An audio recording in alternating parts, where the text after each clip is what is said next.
بہت اہم پہلو ہے جس پر میں مزید گفتگو کرنا چاہتا ہوں صاحب سے.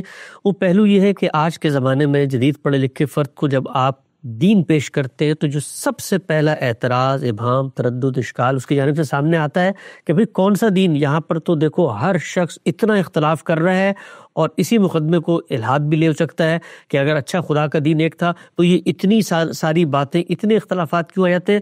تو ہم سب یہ بات بھی دو چار کی طرح ہو جاتی ہے، جتنے اختلافات آج ہیں اس کو 1,00,000 سے آپ ملٹیپلائی کر دیں تب بھی کوئی فرق نہیں پڑتا، اس لیے کہ جب آپ نے دین الگ کر دیا، دین کی انڈرسٹینڈنگ الگ کر دی، تو اب انڈرسٹینڈنگ کے اختلافات سے کسی کو متوحش نہیں ہونا چاہیے، کسی کو نہیں ڈرنا چاہیے، اس لیے کہ وہاں تو انسان ہے، انسان تو انٹرپریٹ کریں گے اور غلطی بھی کریں گے اور اختلاف بھی کریں گے.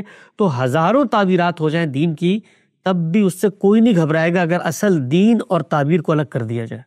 یہ نہ صرف یہ کہ گھبرائے گا نہیں، بلکہ اس کی اپنی نشو و نما بھی صحیح خطوط پر ہوگی. اس وقت دیکھیں ہمارے دین نے کتنی خوبصورت بات کہی ہے. بہت سے لوگ ہیں جو نسلاً بعد نسلاً دین کو مانتے چلے آ رہے ہیں. میں آپ مسلمانوں کے گھروں میں پیدا ہوئے ہیں، ہمارے لیے تو دین ایک روایت کی حیثیت رکھتا ہے، ہم اس کے اندر کھڑے ہیں.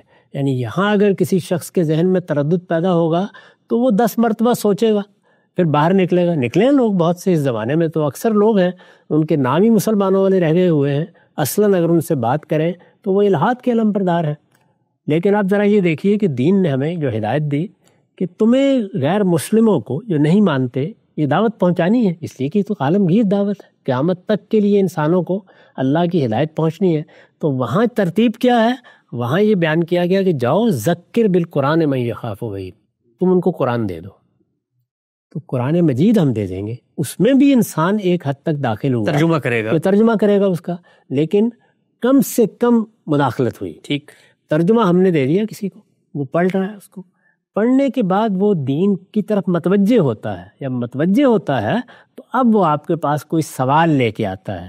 اس موقع پر اگر وہ اس کا سوال ہے تو آپ اس کو بتا دیں کہ اس سوال کا میرے نزدیک جواب یہ ہے، اس میں کچھ اختلافات بھی موجود ہیں. تو اس کے نتیجے میں اس کی انڈرسٹینڈنگ کا عمل شروع ہو جائے گا. لیکن اگر آپ پہلے ہی مرحلے میں اس پورے ملغوبے کو لے کر چلے گئے ہیں تو آپ بھاور نہیں کر سکتے کہ اس کے ساتھ کیا ہو جائے گا بیچارے کے ساتھ. یعنی اسی کے لیے سب سے پہلا فیصلہ کرنا مشکل ہو جائے گا. تو وہ دین میں آئے گا تو اس کے بعد پھر اس کا اپنا انتخاب ہے، وہ جس تعبیر کو، جس نقطہ نظر کو چاہے گا قبول کر لے گا. لیکن آپ کا کام بہت آسان ہو گیا کہ آپ کو اللہ کی کتاب پہنچانی ہے. اللہ کی کتاب اس کو گرفت میں لے لے گی تو وہ ایمان کی طرف آ جائے گا، نہیں گرفت میں لے گی تو آپ کی ذمہ داری پوری ہو گئی.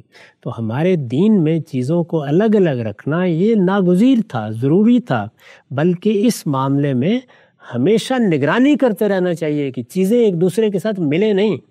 اس کو جب بیان کیا جاتا ہے تو بعض لوگ یہ خیال کرتے ہیں کہ گویا فہم کو اٹھا کے سمندر میں پھینکنا ہے. جی نہیں، ایسا نہیں، وہ فہم بڑی نعمت ہے. فہم ہی سے اصل میں لوگوں کی خدمت ہو رہی ہے، اور ہماری علمی روایت بہت قابل قدر روایت ہے. اس کو ہم اپنی متاع عزیز سمجھتے ہیں. وہ ہمارے جلیل القدر اہل علم کی قائم کردہ روایت ہے. وہ روایت قائم ہوئی ہے تو ہمارے لیے بھی سوچنے، غور کرنے کے مواقع پیدا ہوئے ہیں. اس کو انسانی عمل کی حیثیت سے زیر بحث آنا چاہیے.